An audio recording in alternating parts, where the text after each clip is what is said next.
Good morning, everybody. Today is April the 6th, Saturday, 2019. It's a different view this morning from my front porch. As you can see, it's a little wet. We have rain today. Not sure how long it's going to last. Hopefully not too long. There's hope for sunshine. We're going to hold out hope.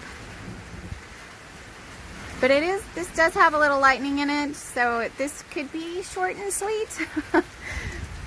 I just wanted to give everybody a little peek into what Oklahoma weather looked like today.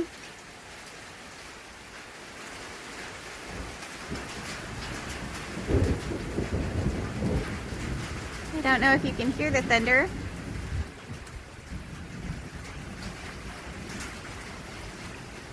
Woo, there was some lightning for you.